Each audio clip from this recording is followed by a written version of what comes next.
आज मैं wrong turn का पार्ट 1 एक्सप्लेन करने जा रही हूँ। इसके टोटल 6 पार्ट्स हैं। इसमें कहानी इंसानों को खाने वाले 3 म्यूटेंट्स की है। यह मूवी 2003 में आई थी। यह एक हॉरर और थ्रिलर मूवी सीरीज है। यह कहानी वेस्ट वर्जीनिया के जंगलों से शुरू होती है, जहाँ रिच और हेली नाम का कपल सुनसान सड़क के किनारे रॉक क्लाइंबिंग कर रहा होता है। रिच हेली से जल्दी ऊपर पहुंच जाता है और अपनी जीत की खुशी मनाते हुए हेली को ऊपर आने के लिए कहता है। फिर हम देखते हैं कि रॉक क्लाइंबिंग करते समय हेली का पैर फिसल जाता है और वो रस्सी से लटक जाती है। फिर हेली हेल्प के लिए रिच को आवाज लगाती है, पर रिच का कोई भी जवाब ना सुन के वो चिंता में पड़ जाती है। फिर हेली के फेस पर कुछ खून की बूंदें पड़ती है और रिच को कोई नीचे फेंक देता है। हेली बहुत घबरा जाती है और उसे कुछ समझ नहीं आता, और तभी कोई उसे ऊपर खींचना शुरू कर देता है, पर हेली किसी तरह से रस्सी काट देती है और खुद को बचाती है। लेकिन हेली का पैर फिर से फिसल जाता है और वो नीचे पड़ जाती है। नीचे उसे रिच की लाश मिलती है और रिच को मरा देखकर वो रोने लग जाती है। फिर हेली अपनी जान बचाने के लिए अपनी कार की तरफ भागती है, लेकिन उसका पैर एक नुकीली तार में अटक जाता है और हेली गिर जाती है, और फिर वो कातिल उसे खींचकर अपने साथ ले जाता है। सीन चेंज होता है और हम इस इलाके से गुजरती हुई एक कार देखते हैं, जिसमें हम क्रिस को देखते हैं। क्रिस अपने इंटरव्यू के लिए दूसरे शहर में जा रहा होता है, लेकिन ट्रैफिक जैम होने की वजह से वो वहीं फंस जाता है। फिर क्रिस अपनी कार से उतरकर आगे खड़े ट्रक के पास जाता है और ट्रक ड्राइवर से ट्रैफिक जैम की वजह पूछता है। तो ट्रक ड्राइवर उसे बताता है कि 5 किलोमीटर आगे एक ट्रक पलट गया है, जिसकी वजह से जैम काफी देर नहीं खुलने वाला। यह सुनने के बाद क्रिस अपनी गाड़ी में आके बैठ जाता है और गाड़ी वापस मोड़कर शहर में जाने वाले किसी दूसरे रास्ते की तलाश करता है, और अपने इंटरव्यू के लिए लेट होने की वजह कंपनी को बताता है। लेकिन नेटवर्क ना होने की वजह से फोन कट जाता है। फिर क्रिस को एक गैस स्टेशन का बोर्ड दिखता है और क्रिस गैस स्टेशन की तरफ बढ़ता है। गैस स्टेशन पर पहुंचकर क्रिस को गैस स्टेशन का मालिक दिखता है। फिर क्रिस गैस स्टेशन के फोन बूथ से कंपनी के पास फोन करता है, लेकिन फोन डेड होने की वजह से बात नहीं हो पाती। फिर क्रिस गैस स्टेशन के मालिक से शहर में जाने वाले किसी और रास्ते के बारे में पूछता है, लेकिन वो क्रिस की बातों को नजरअंदाज कर देता है। फिर क्रिस दीवार पर लगे मैप को देखता है, जिससे उसे शहर में जाने वाला कच्चा रास्ता मिलता है। फिर क्रिस गाड़ी लेकर वहां से चला जाता है। जब क्रिस उस रास्ते से जा रहा होता है, तो उसकी नजर मरे हुए हिरन पर जाती है, और जिससे क्रिस का ध्यान रोड से हट जाता है और उसकी गाड़ी का एक्सीडेंट रोड पर खड़ी एक और कार से हो जाता है। लेकिन क्रिस इस हादसे में बच जाता है। फिर क्रिस गाड़ी से बाहर आता है और तभी दूसरी कार के मालिक क्रिस के पास पहुंचते हैं और उसका हाल पूछते हैं। फिर क्रिस अपनी गलती की माफी मांगता है और उनकी गाड़ी में हुए नुकसान की रकम देने की बात करता है। इसके साथ वो सड़क के बीच में कार को खड़ी करने की वजह पूछता है, जहां जेसी उन्हें बताती है कि किसी ने सड़क पर नुकीली तारों को फैला दिया था, इसलिए उनकी कार का टायर पंचर हो गया है। उनका एक दोस्त कॉल के लिए पिछले गैस स्टेशन पर जाने के लिए कहता है, लेकिन क्रिस उन्हें वहां जाने से मना कर देता है और बताता है कि वहां का फोन खराब है। फिर सब लोग आगे पैदल जाने का फैसला करते हैं, लेकिन इवान और फ्रांसीन कारों की देखभाल के लिए रुक जाते हैं। फिर रास्ते में उन चारों को एक कार के टायर जलते हुए दिखाई देते हैं, जिससे उन्हें खतरा महसूस होता है, लेकिन वो लोग आगे बढ़ जाते हैं। दूसरी तरफ हम फ्रांसीन और इवान को देखते हैं, जो पास की झाड़ियों में कुछ हलचल महसूस करते हैं। फिर इवान झाड़ियों में हो रही हलचल को देखने के लिए जाता है और उसे जाए काफी देर हो जाती है। फ्रांसीन को उसकी चिंता होने लगती है और वो उसे देखने के लिए झाड़ियों के पास जाती है।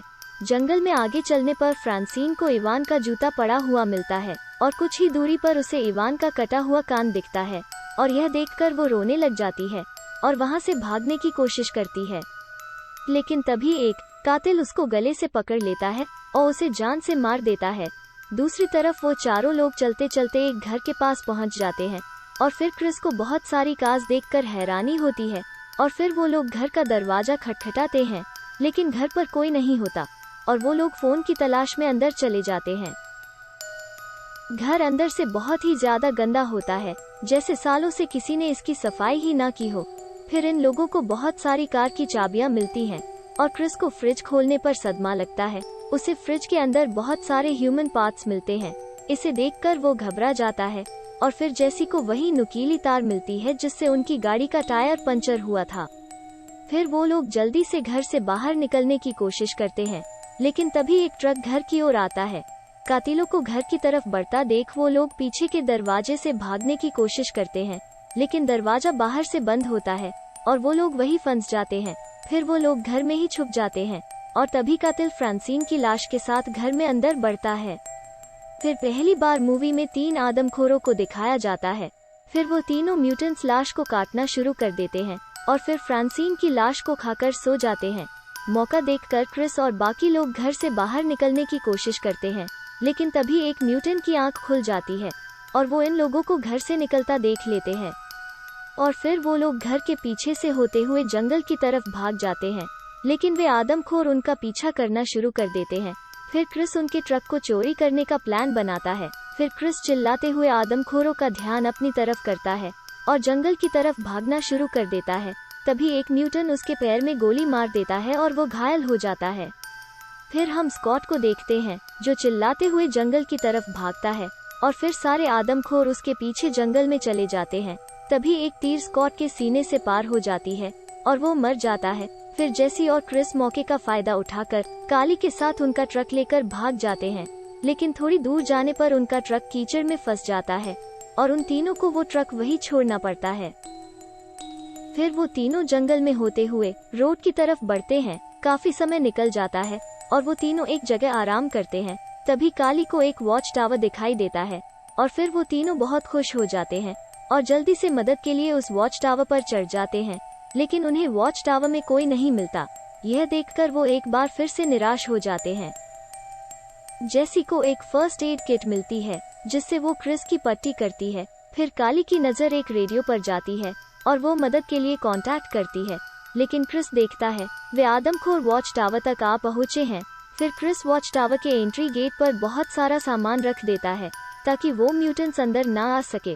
फिर वे आदमखोर टावर को आग लगा देते हैं और अपने आप को मरता हुआ देख काली एक बक्से से खिड़की का शीशा तोड़ देती है और वो तीनों खिड़की से पेड़ों पर छलांग लगा देते हैं।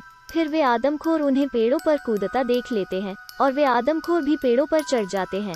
दूसरी तरफ क्रिस, काली और जेसी एक पेड़ से दूसरे पेड़ तक होते हुए भागने लगते हैं, लेकिन जब काली एक पेड़ से दूसरी तरफ जा रही होती है तभी एक म्यूटेंट उसके पास पहुंच जाता है और अपनी कुल्हाड़ी से काली का फेस बीच से काट देता है और उसे मार देता है।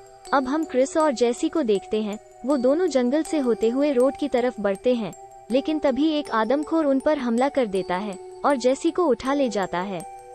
फिर क्रिस को एक पुलिस की गाड़ी नजर आती है और वो मदद के लिए गाड़ी के पास जाता है, लेकिन तभी एक तीर पुलिस वाले की आंख से पार हो जाती है और वो मर जाता है।